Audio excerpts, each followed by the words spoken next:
From the makers of Re-Animator. Welcome to Real 9, a podcast devoted to obscure cinema. This is part 2 of a 2-part special on filmmaker Stuart Gordon.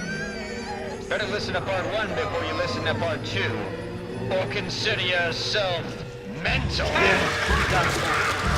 Over west. Yes, we bring you Stuart Gordon Part 2, Life After Re-Animator.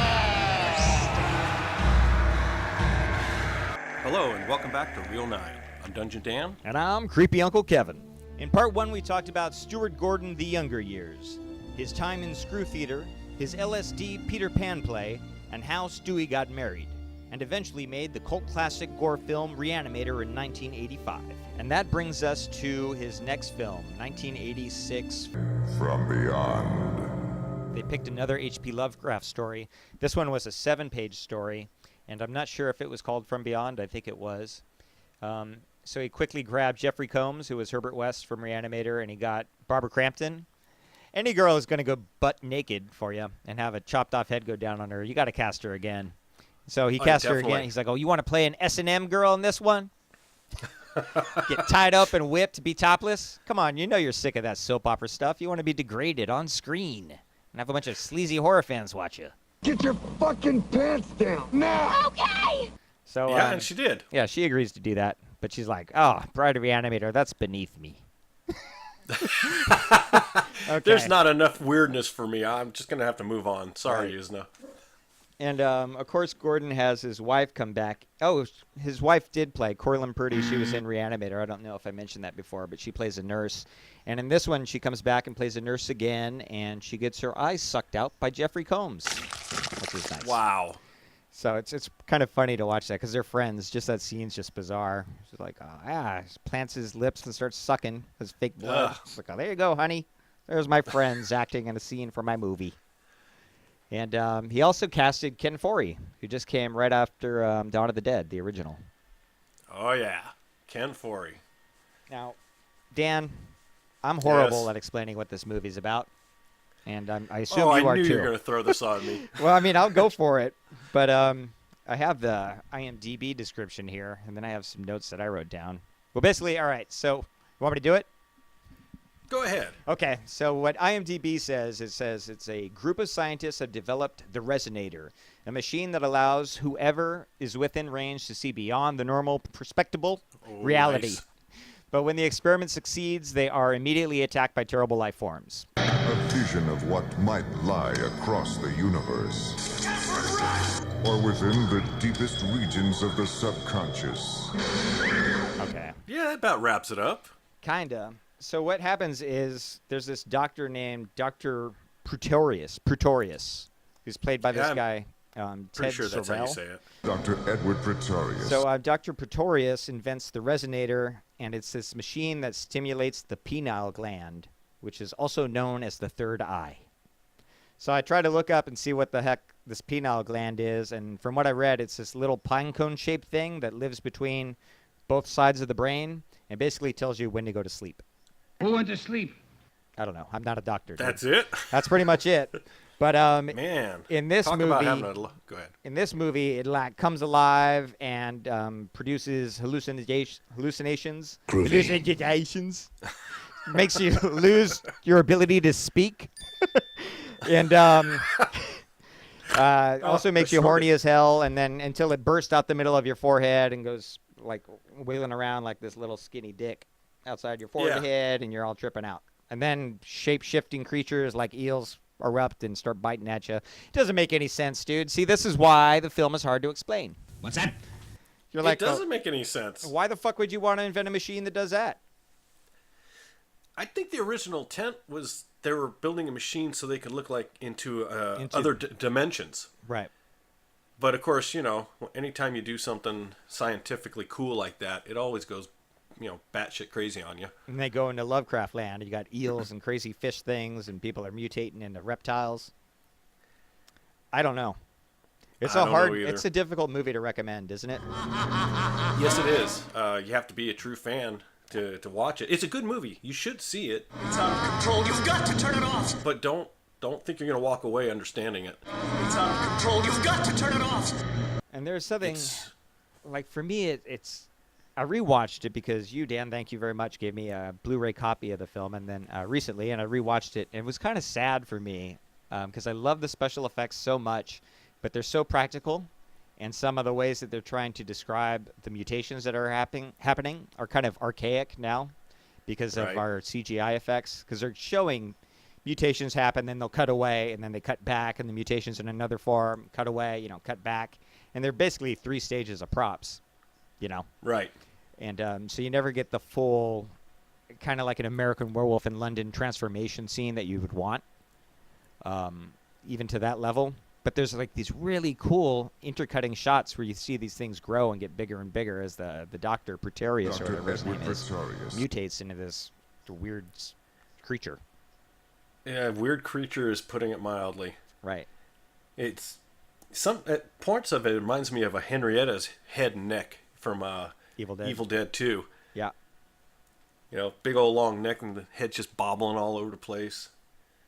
Yeah, and this doctor, because this doctor gets his head decapitated too, and is talking. Isn't that correct? Yeah. So it is. In both of his first 2 movies, he has a decapitated doctor's head talking, and they aren't even related. It's weird. And he's got Barbara Crampton getting naked, abused by a doctor. Yeah, there's definitely a running theme here. Yeah. It's definitely a movie for makeup effects fans. Now, there's no doubt about it. Did this make this onto your top 5, Dan? Yes. As a matter of fact, From Beyond is my 3rd. Number 3.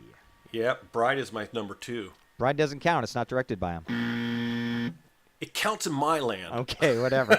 It's not even like written by him. He's not involved in that production at all, All right, Dan. Fine. I'll change it. From Beyond's not even in this, but my number, no, Beyond So that is. mean From Beyond is number 2? Number 2. Okay. Even though it's a hard movie to watch, it's my number 2. On my list, it's number 4. Really? Yes, interesting. Oh, do tell. So, well, that's it. It's my number 4. Okay, fine. So, let me see. There was something else, though, I wanted to note about this movie. Not sure what. Oh, and the scientist, Dr. Pretorius, is played by an actor named Ted Sirol, who is a nephew of Jack Pierce, who is the makeup artist for The Mummy, Frankenstein, The Wolfman, and other 40s classic Universal's Monsters movies. Isn't that a trip?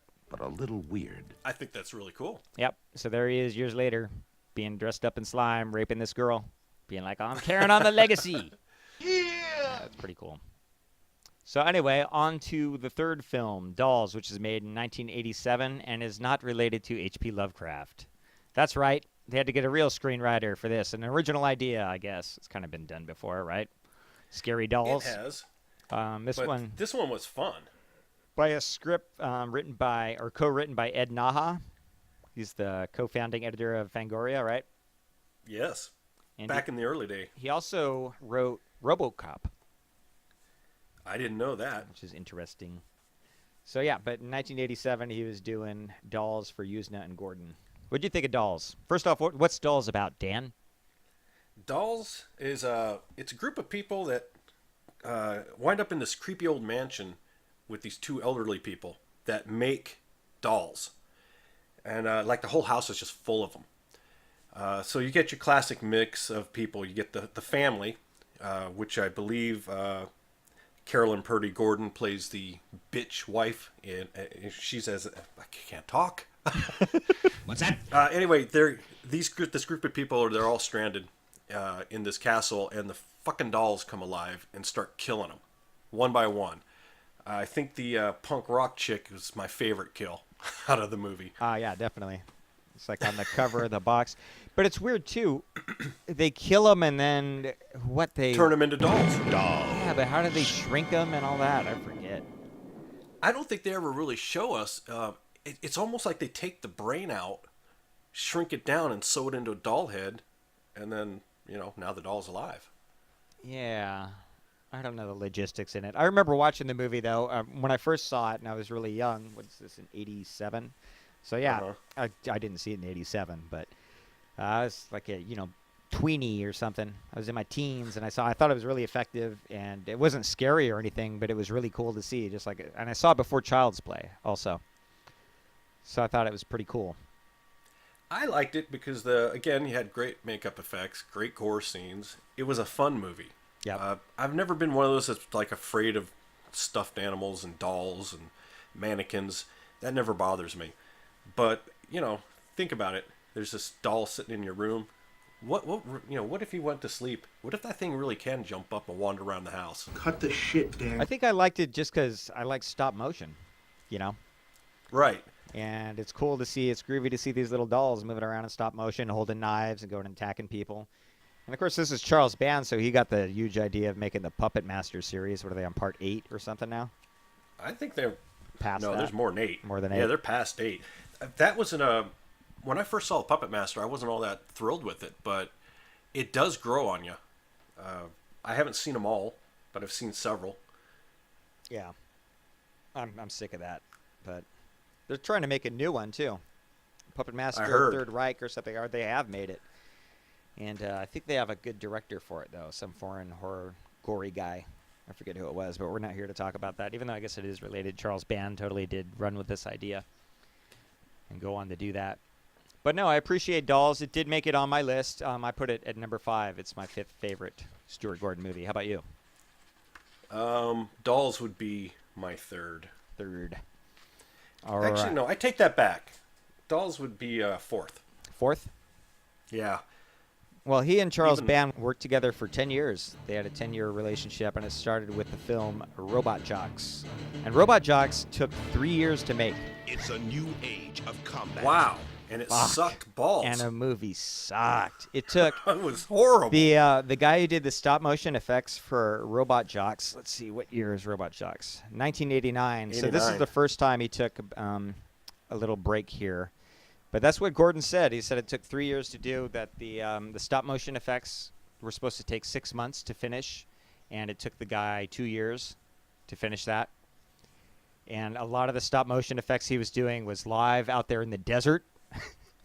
Oh, man. So he had to deal with, like, real sand and the real sun, and I don't understand what the hell I don't get it. What a sad mess, too, especially for the guy who did the effects for 2 years, and then go, there it is. Fucking Robot This Jox. was kind of when robot stuff was starting to get popular again. Right. This is Voltron. Right. But they've definitely fucked this film up. I saw it once, and I've never thought about it since until this podcast. Well, they even screwed it up, I think, the way they advertised it. Because I was watching an interview with Gordon getting ready to do this, and there was someone interviewing it and saying that they liked his children films, too, especially Robot Jox and Space Truckers. And I was like, well, to me, Robot Jox wasn't advertised like it was made for kids. No, it was not at all. Advertised like it was made for if you like Highlander or if you're, an adult, sci-fi fantasy. Exactly. That's how I got. That's what I thought it was. Yeah. I mean, if it was made for kids, I guess it would be a better movie. But God, I saw that in the theater. You can't even imagine. Oh, thank God I didn't. I knew at this point I'd already seen Re-Animator. I wonder what year, how old I was then. Okay. But anyway, I knew that it was from the director of Re-Animator, and it was a robot movie. Giant robots. Fucking sold. I like Godzilla and stuff. I want to see this movie. Heck yeah. What's he going to do? And, my God. Not a lot. I forget what friend I had back then, but we went and saw it in the theater. I was just like, sorry, dude. And this is after Star Wars and stuff, too. It's Star Trek. I thought the effects would be good. It was not. It was so cheesy. Robot Jox. So after this, Stuart Gordon and Brian Hughes, now this is what, 1989 as well, were working on a screenplay for a film called Teeny Weenies.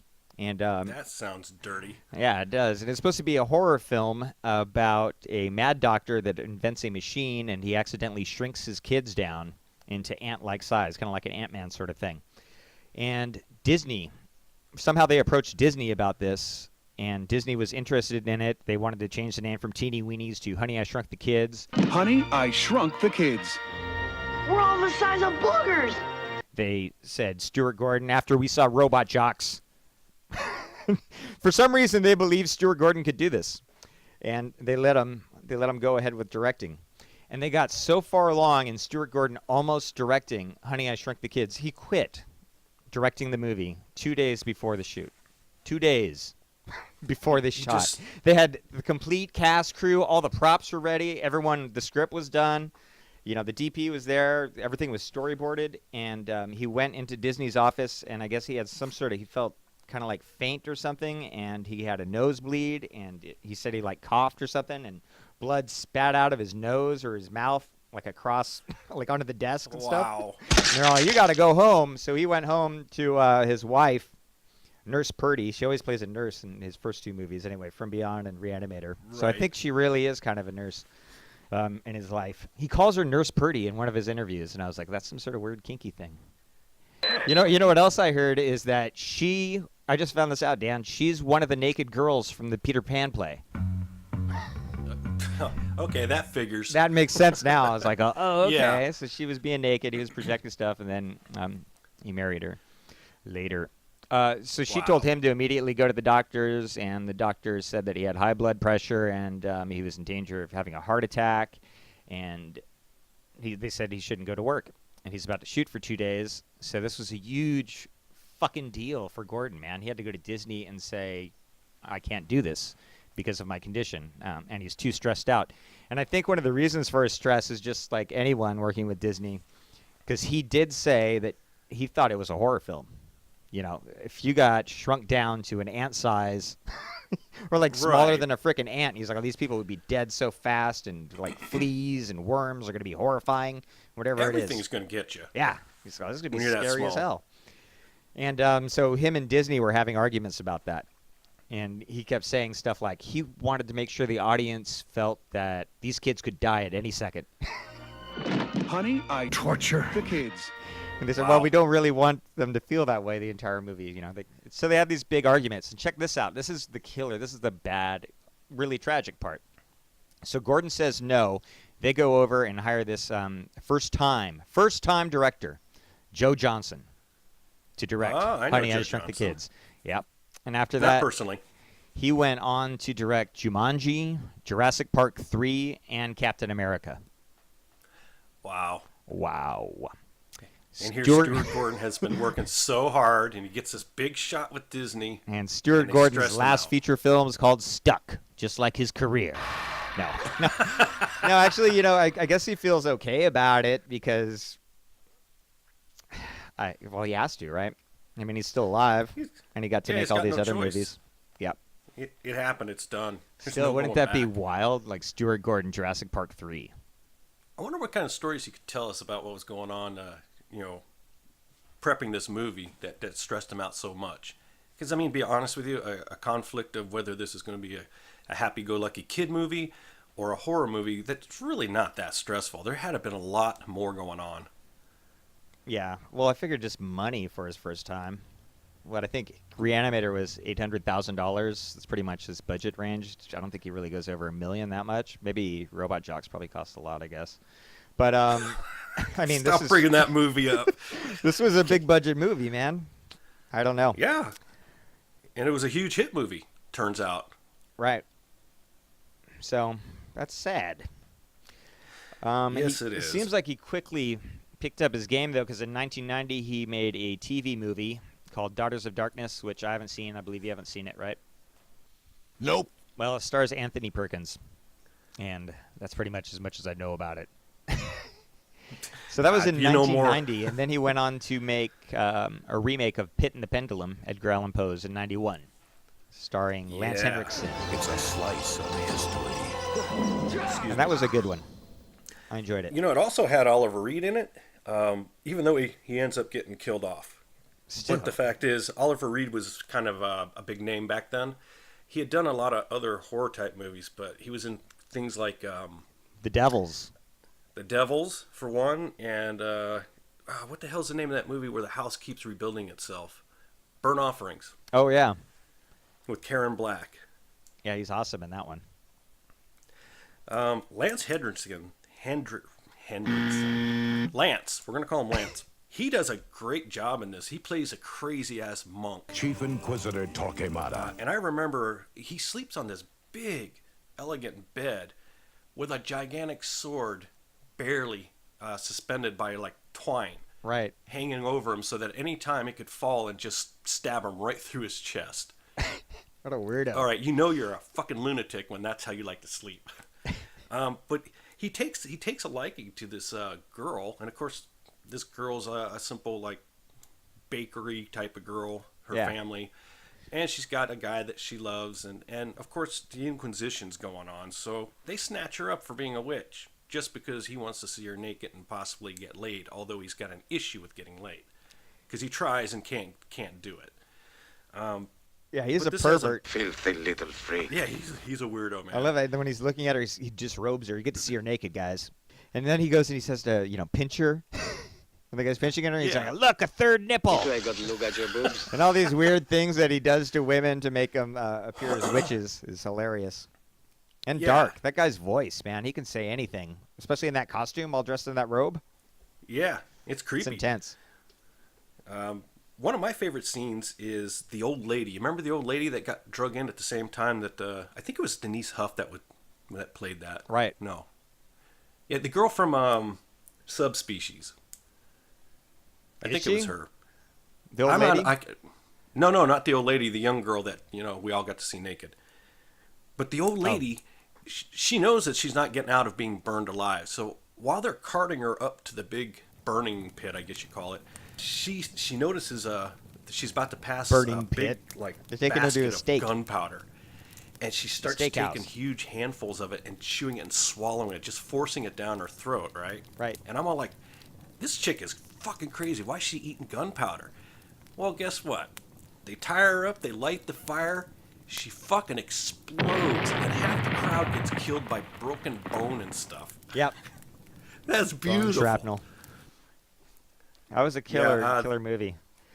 There's a lot of samples from that film in Ministry.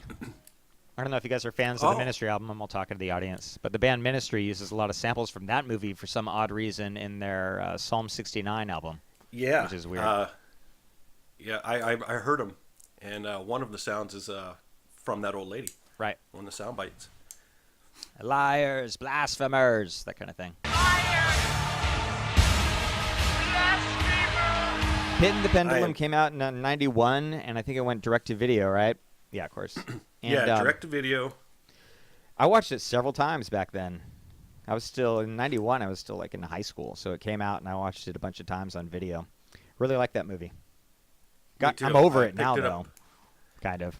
I have it on DVD, and now that we've talked about it, I might have to pull that one out and watch it again. I might rewatch it because we're talking about it.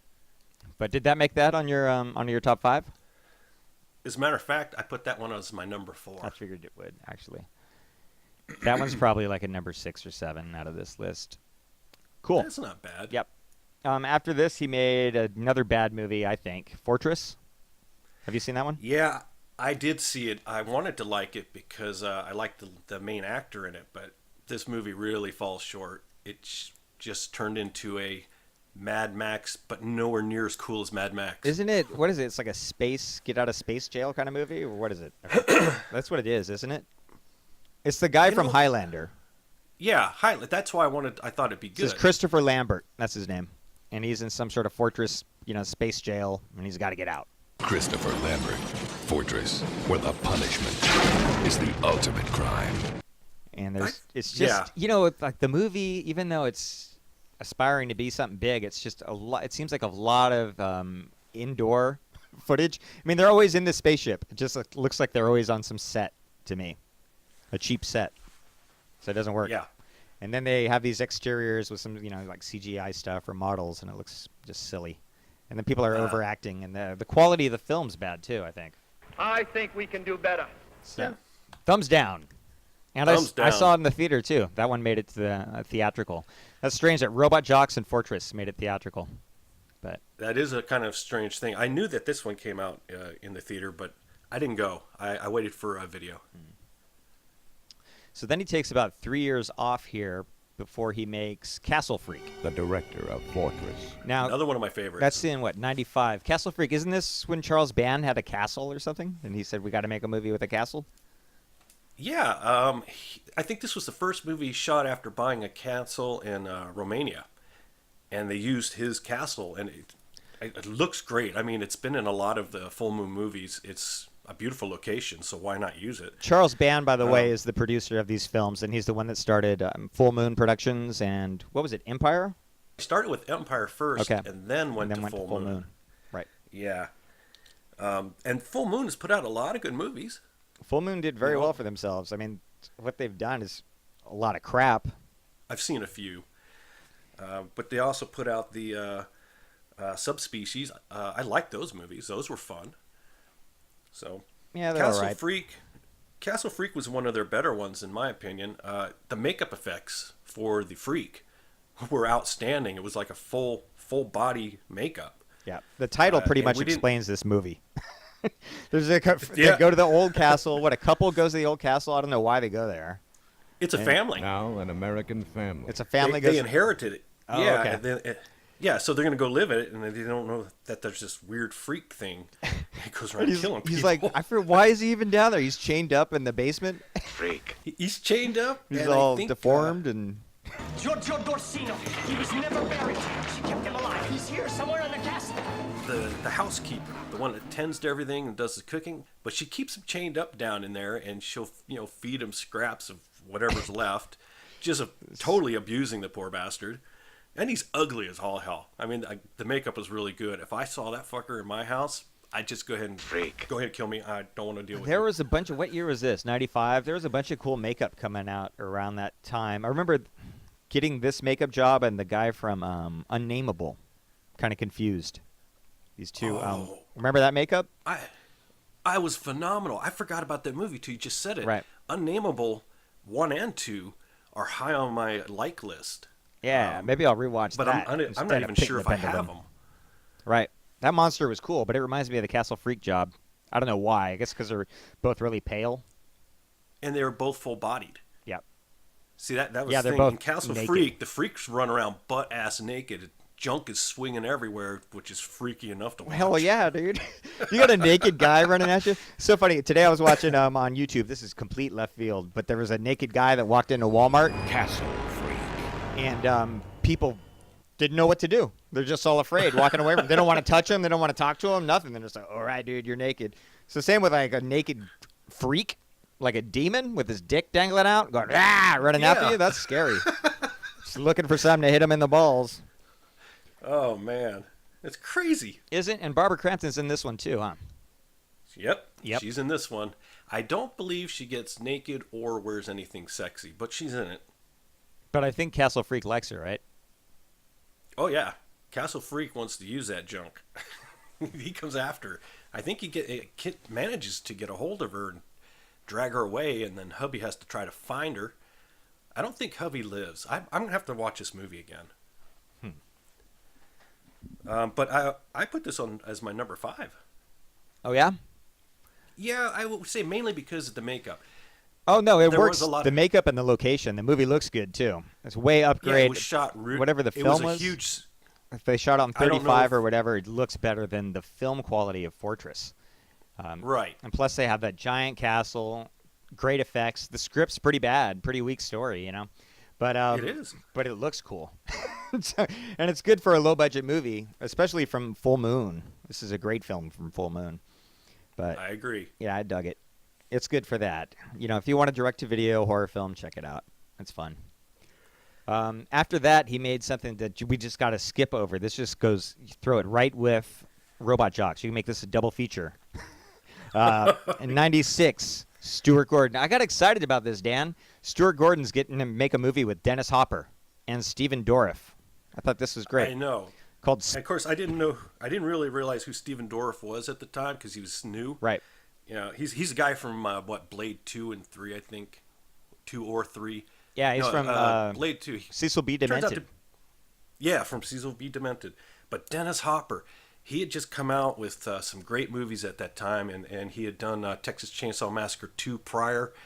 I was all kinds of excited. So And the movie's I title watched, came out, and it's called Space Truckers. which threw me off. But I'm like, hey, Dennis Hopper, how can it go wrong? I know. I just Oh. thought that sounded hilarious and like such a good time. Dennis Hopper as a space trucker, and I felt like, oh my gosh, you know, Stuart Gordon's going to have learned from his mistakes with Robot Jocks and Fortress and not getting the Honey I Shrunk the Kids deal. This is going to be an epic space movie with fucking Dennis Hopper. He must have money this time. Uh-huh. Yeah. So I'm wondering, how the hell did he get Dennis Hopper? Because this movie sucks ass. I know how he got Dennis Hopper. The same way freaking Texas Chainsaw Massacre 2 got Dennis Hopper. Dennis Hopper, well, when he was alive, R.I.P. Dennis, he used to take jobs just so he could go on vacations. Like, Oh, that's cool. They were going to pay him to go to do Texas Chainsaw Massacre, and he had to go to Texas, and he only had to shoot for a few days. So he was like, oh, dude, my best friends live in Texas, and I want to go golfing with them. Cool. So he went to Texas for free, got paid, and went out and golfed with his buddies. So, like, same with Smart. Space Truckers. He's like, they probably went to Europe and shot that thing. I don't know. But he was doing a lot of films in Europe. But anyway, he'll just take stuff back then. This movie Well, probably that's was pretty on smart. set for like 6 days, I bet. You know? Yeah, at most. I mean, he's there at the beginning of the film, and he's there toward the end of the film, but he's nowhere to be seen elsewhere. Yeah. You fuckers, fucker! I don't remember the movie too well. It's just such awful. I wouldn't even call it CGI. Just the ships moving around. It's just, that movie's shit. That's worse than Robot Jocks. I ain't lying. That movie. Yeah, I agree. So if you really want to waste your afternoon, there's your double feature. Please? Here's another way you could waste your afternoon. Watch his next movie. I haven't seen this one either. I've never heard of it. I have. I tried to. I was going to watch it, but it's called The Wonderful Ice Cream Suit. So That is just weird. and it's based on a Ray Bradbury short story, and it's like full of Mexicans. It's like this Mexican comedy about finding a suit. Really? Yeah, it's some sort of. Yeah. Oh, I bet they're referring to it being like a pure white suit type of thing. Vanilla ice cream, white suit. It was got like Joe Montana, Edward James Olmos, all these like I don't know. It looks really bad. Like That's quality actor there. and it's described here comedy family fantasy film. Gomez is a That's middle-aged odd. man who dreams of buying a gorgeous white suit in a nearby store, but doesn't have enough cash. What? I don't know. I don't want to fucking see this. It already sounds bad. Something happens I don't know. magical. Ray Bradbury is known for his sci-fi stories, and usually he writes shorts, and a lot of them are pretty good. You've seen a lot of them on TV shows like not Outer Limits. What was that one that Spielberg put out? Maybe it's on Amazing his. Stories. Amazing Stories. They do a lot of Ray Bradbury No, he stuff. had Ray Bradbury Theater. Didn't he? Oh, that's right. He had his own show. Yeah, he did. And as a matter of fact, I remember it now. He'd always be the guy doing the intro. Yep. Well, Dan, you go check it out for me and let me know if I should see it. The Wonderful Ice Cream Suit? Yep. Nah, not happening, dude. Not wasting any time on that. Okay.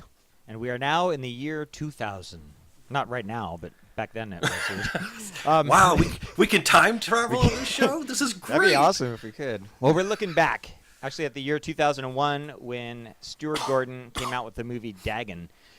It's so weird because I kind of stopped paying attention to Stuart Gordon at some point. You know, he wasn't really like my favorite horror director or anything. He was just always the guy who made Re-Animator. And just anytime Right. he came out with something else, it was just a surprise. Like, oh, he got to do something else in a way. And I didn't know what he was going to do. He threw me off now with Robot Jocks and this ice cream guy and the frickin' space jockeys. I don't even know if the guy still wants to do horror or what's he trying to do with his career, you know? I don't know. He's sampling around and he's not making good choices. Right. So then he makes a great choice and returns to his roots and picks an H.P. Lovecraft story called Dagon. And I guess he also based the movie a little bit on The Shadow over Innsmouth, if I pronounce that right. I would think that that's the story that this is based on. I have not seen Dagon. I don't know anything about it, but from what you've described, that's got to be it. Well, the storyline here on IMDb, it says, a boating accident runs a young man and woman ashore in a decrepit Spanish fishing town, which they discover is in the grips of an ancient sea god and its monstrous half-human offspring. That's a mouthful, dude. Yeah. We are children of Dagon, is your destiny? Will you forget your world? Dude, this movie has so much cool special effects. We got mermaids that eat people. We got people getting skinned. We got crazy, like you said, this half-human crazy fish monster. The film goes off, okay? Really? And it all takes place on this island. I don't know where they shot it. It's definitely not in America. A bunch of foreigners, and it's creepy as hell. They land... I mean, the shipwreck's horrible, and it's pretty bloody. And then the guy goes to this island with his wife, and they meet all these weird people that have, like, gills on the side of their necks. And things just slowly start happening. They meet this weird bum who starts to warn them about these people. And they're all, like, coming after them, and they can't really speak English because they're half fish people. So they're all like, "Ah, ah," like saying weird shit. It's just like, and that part's creepy. He's running away from him. He doesn't know why they're all going after them. They want to turn him into a fish guy or something. And, yeah, it's pretty creepy. Even your dog's scared. So it's I don't know how this movie got past me. Dude, it sounds awesome. So I was at a swap meet, and I was buying movies over here in San Diego, and I picked it up for $2, Dagon, and I didn't even know what it was. It just looked like a horror film for $2, so I bought it. And I put it in, and it starts, and it says, from Stuart Gordon, based on H.P. Lovecraft. And I was like, holy crap. Do you understand what this is? I was talking to my girlfriend at the time. I was like, this fucking Stuart Gordon. Who's that? Re-Animator. Oh. He's still making movies? Yeah. And it's really good. I mean, it's his best attempt. I rank it, it's my number 3 favorite movie by him. And wow. As a fan of special effects, you have to see it. And if you're a fan of any H.P. Lovecraft stories, I think this is probably one of the better H.P. Lovecraft adaptations. You know, those movies are really hard to do, and there's not many of them. And, right. Yeah, definitely check this one out. Dagon. I'm going to check that one out. I don't know why I didn't see it. Cool, man. So after that, in 2003, he made a movie called King of the Ants. And this one's kind of not really a horror film. And I do not, again, like the quality of the movie. There's a difference. Now, Dagon has this really high-quality, glossy look to it. I mean, it looks like a professional film. The blacks are dark, you know? Right. This movie, like, the blacks are beige. The color, to me, is washed out. And it's not just the copies that I've seen it in. It's just, it looks like a made-for-TV movie to me. And the acting is bad. Yeah. I saw this at the video store, and the cover would always get my attention, and I would always take it down and read the back, and it just didn't sound like a movie I wanted to watch. So I never ever saw it. I remember the box, for the movie, but that's it. Yeah, I mean, let's see. Here's the description. It says a young drifter discovers his true calling when he's hired by a mobster to stalk and kill a prominent accountant, and then decides to seek revenge when the stingy thugs try to kill him rather than pay him. And it seems like he has supernatural powers in it, because all of a sudden he gets beat up and he's like, "Oh, I'm the king of ants," and then he gets like, I am the ants, you fuckers! Do you hear me? And you're all dead. in this rage and kills them all. It's a horrible movie, and it stars this chick, Kari Wurr, and she fucking like ruins the movie. She's this redhead from Remote Control, MTV's Remote Control. And I don't remember that. She was also in Thinner. Everything she's in is bad. Like on Remote Control, she was kind of cute. Yeah, it's so awful. There's a scene where she gets mad at her boyfriend, who's the guy who's the king of ants or whatever that means. And she just overacts, and there's no cutting. It's just her doing a bad performance for a really long time. And I tried to rewatch it. I tried to rewatch it recently because I knew I was going to do this show, and I just had to turn it off. I was like, screw it. I'm not even gonna go for it. This is just beneath me. And I don't feel, and I'm sorry, Stuart, but some of your movies suck, man. But I don't feel that this movie was really his intention or something. I think that somebody wrote the screenplay and really wanted him to make it, and he did it. I don't know. I don't think this is quite normal. I don't know. It just doesn't really fit in his filmography. And then after this, in 2005, he turns around and makes what I would rank as my number 2 favorite film by Stuart Gordon called Edmund. My name is Edmund Burke. I live at 485 West 79th Street. I've learned my lesson. I just want to go home. And this was in... You've brought this one up to me several times. I still haven't seen it. This was another accident. You know, I didn't even know that Stuart Gordon made Edmund. And it's strange because my father actually told me about this movie and said I should check it out for some reason. And I think because we're both fans of William H. Macy. He's a good actor, and he plays the lead in this movie. And it's also written by crazy playwright David Mamet, the guy who did Glengarry Glen Ross and The Untouchables. So he's a big-time writer, big-time name, and I believe they were trying to make this movie for years, but nobody liked the screenplay because there's a lot of use of the N-word, a lot of racism in the dialogue, and there's a lot of sex stuff going on. Basically what it's about is William H. Macy's character, Edmund, is unsatisfied with his marriage, and he gets in a fight with his wife and breaks up with her. Then he leaves in a rage, and he's going down the street, and he meets some street guy on the corner, and he's doing tarot readings, I think for $1 or something. He gets his he goes into a tarot shop. He gets his tarot cards read, and it comes out all weird. You know, I don't know what it means. It's like, oh, there's a knife and death and all this stuff is coming, and he trips out about it. There's a lot of flashbacks to this.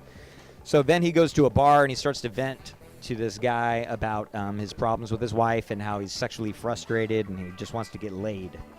So he gets some recommendations from this guy to do stuff, and he goes to a strip bar where he gets in trouble because he doesn't buy a drink for the stripper. And he goes to a peep show where he gets in trouble because he gets mad because he can't fuck the girls that he's peeping at. So then he decides that he wants to get a whore. And I think he gets beat up instead, and they take his money. So then he goes and pawns the ring, and he's trying to get money to just fuck a whore again, and he gets a knife instead. And then the killing starts, and it gets really weird. He goes on this, so he ends up meeting another pimp, and bad things happen. Lots of his racism comes out. The pimp's black, of course. Really? So a lot. It's really jarring too. Of course. Nope. Come on, dude. I know some white pimps and I know some Hispanic pimps. They're all Harvey Keitel, dude. Harvey Keitel plays a pimp. Well, oh my God. Well, I mean, of course, because there's a lot of racism in the movie, and it's really awkward seeing William H. Macy angry and using the N-word the way he does, especially because William H. Macy, the way his dialogue, he seems like such a homely kind of hick guy.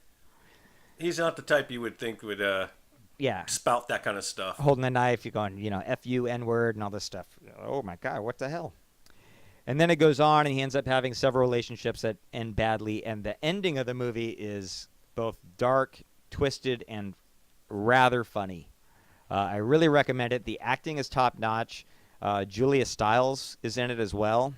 She gets victimized. She does a great job. They shot this movie in 16 days. Oh, that's quick. Shorter than they shot Re-Animator. He said it was a much easier shoot. People said, I bet it's a lot harder directing a drama like this. And he said, are you kidding? Horror films are the hard ones. I got props. I'm just dealing with excellent actors here. Stuart said that they rehearsed the movie for a month, though. And I believe they did that on stage, so they had it down. And he said right when William H. Macy showed up, he was at the top of his game, and he would just deliver the performance right there, like first take. And they could just go on because he had it down.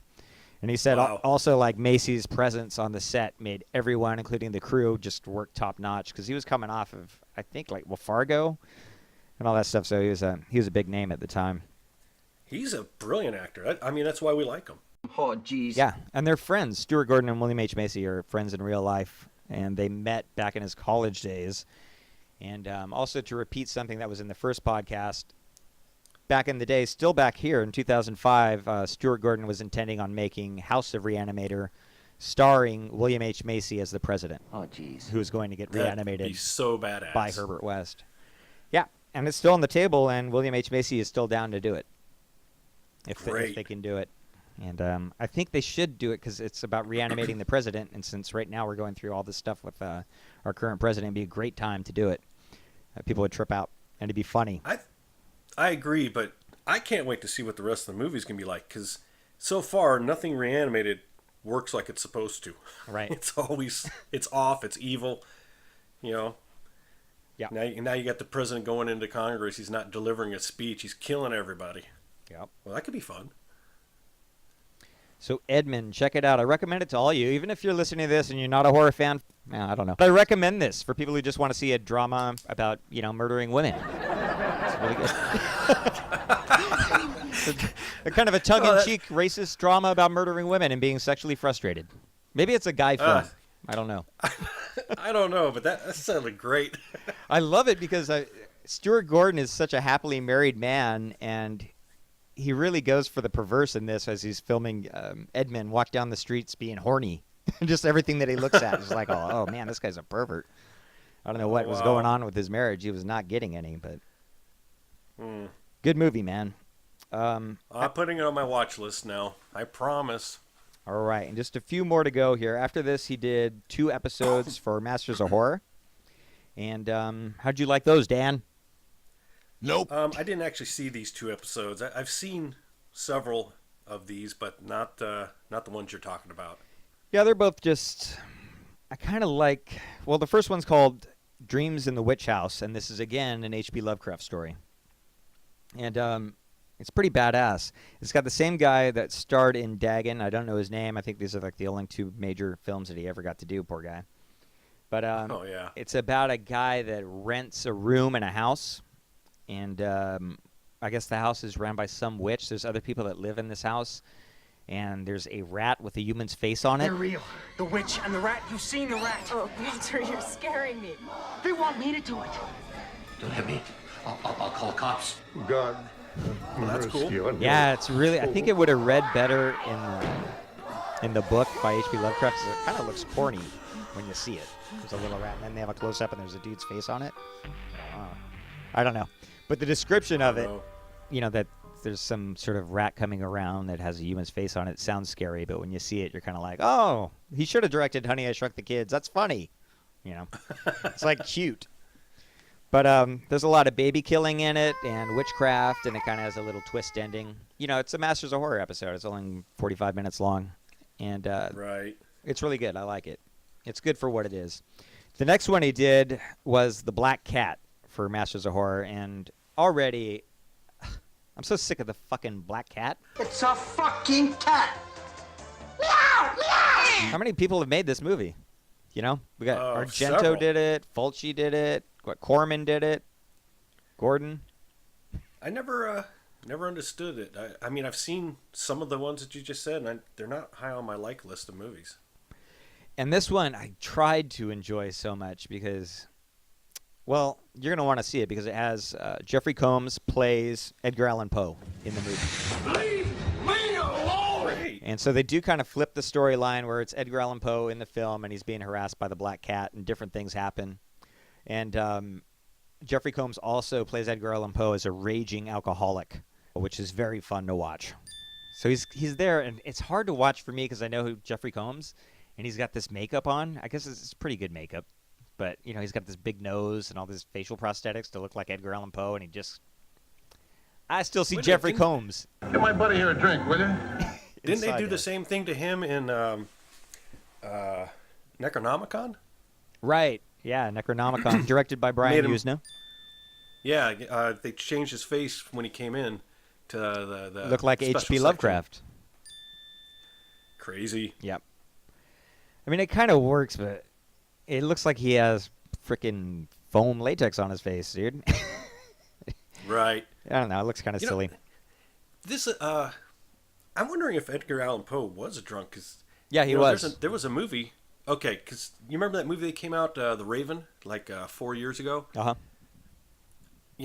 He was always selling stories to get booze. Yep. It's booze. So I never really thought about it, and you just brought it up. I'm just like, okay, guy likes his drink. Cool. Yeah, I think he fucked up a bunch of his writings, too, and he was drunk, like burnt them and things like that. All right, you had too much to drink. But yeah, he's total drunk. Yep. The movie's pretty cool. There's some good kills in it and good twists. It's not a movie. It's only 45 minutes long, and it's worth checking out if you want to be a fan of Jeffrey Combs. But for me, it just felt like the two were getting together, having fun, making a Masters of Horror, and it wasn't scary. Wasn't scary. Yeah, not scary and taken serious. Yeah, instead I was like, oh, this is cool. It's Stuart Gordon and Jeffrey Combs hanging out, having fun. It just, I couldn't take it too serious. After that, he went on to make the movie Stuck in 2007. This is his last feature film. And I've never heard of it. What the hell's Stuck? Stuck? It's in my garage. I thought you said you hit a guy. Yeah, he's the guy. You didn't say you hit a guy and brought him home with you. You ever thought of calling 911? Take me to a hospital. Just go to sleep. Yeah, Stuck came out in 2007, and the story idea came from Stuart Gordon. I believe he got this idea from the news. He saw it's based on a true story. And it's about, it says here, a young woman commits a hit and run and finds her fate tied to her victim. Well, what happens is, in the opening of the movie, this guy, played by Stephen Ray, gets fired from his job. Then he goes home and gets evicted. And he grabs just a bunch of clothes, and the landlord's like, I'll get out. Sorry, you owe money. So he's all sad, and he leaves. Meanwhile, the actress, her name's, I think, Mina. I shouldn't have tried. Mina Savati, the blonde chick from American Beauty. Okay. The one that's all naked in the rose petals. And so she plays a nurse who's getting off work late, and she has to go back to work in the morning really early. And she drives from work, and she goes and runs into him by accident while he's crossing the street. And he flies into the car and smashes through the windshield, and he's stuck there. And she drives all the way home screaming with him there. Oh, and by the way, she's on ecstasy. Great. So she met her, and she's pretty gangster. She's got, cornrows, like her hair? She looks totally different. She's dating this black guy. So when she gets off work, she meets with this black guy, and he's like, you want to do ecstasy with me? And, let's fuck? And she's like, absolutely. That sounds great. I got to work tomorrow, but let's do ecstasy and fuck. Kind of weird. So, and then she gets in a car after she does ecstasy. That's a dumb idea, kids. So she hits the guy, and then she goes home, and the guy's stuck there. That's the title. And then the black guy shows up, and she's all a nervous wreck, and she's on ecstasy, and he's like, oh, calm down. She says that she hit someone and said it was a homeless guy, and he says, don't worry about it. They have sex, and then the next morning, she leaves the guy in there overnight. He's still sitting in the windshield. Stuck.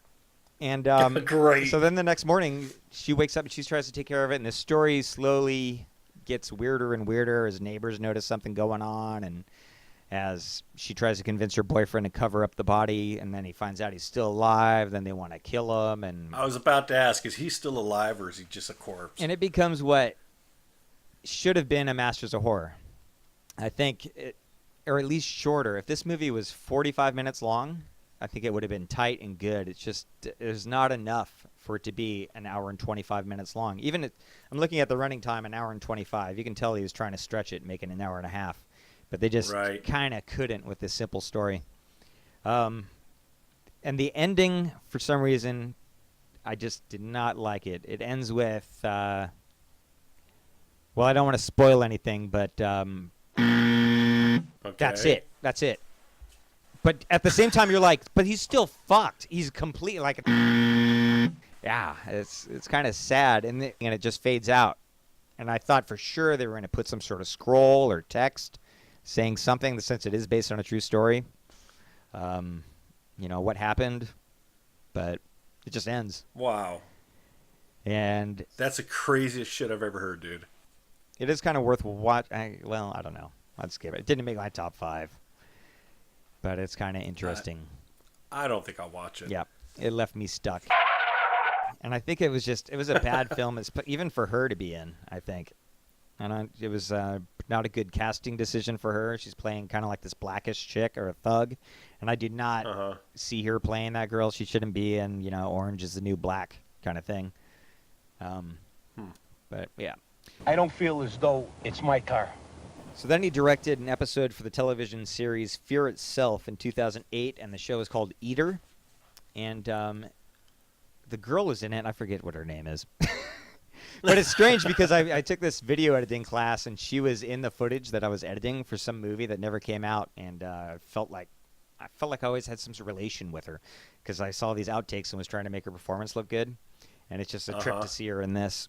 So what it's about is these 3 officers are at a jail, and they bring in this crazy Cajun cannibal guy who is the Eater. He's an eater. He's killed over 30 people. And they bring him into the cell, and what he does, he's also a shapeshifter. So once he kills that person and eats their heart, he's able to turn into them. And he's able to float around like some sort of spirit.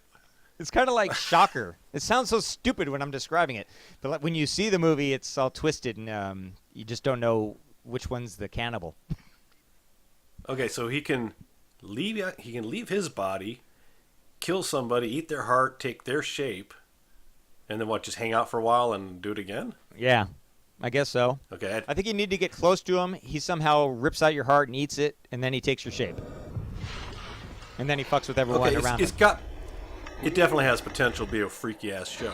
Yeah, what other movies do that? It's like frickin' Jason Part 9 or something. They rip out the heart and then he turns into other people. What others like? Did Shocker do that? No.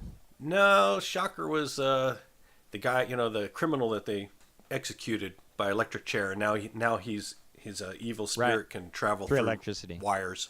Yeah. Yeah. That wasn't that good of a movie. No. Nope. It was a letdown. But the movie's creepy because the cannibal stuff is pretty gross. He ties up a victim and he's like cutting off their parts and eating them and feeding them to the victim as well. So, wow, oh, weird. This is kind of unnecessary. But also the killer, the guy himself who plays the eater, is freaking totally tall and he has this unique face and really ugly teeth. He's great for the role, and he looks freaking scary. Where do I find this one? You can find a crappy quality on YouTube, but it's fuzzy. So, you can probably track it down. It's not that hard to find.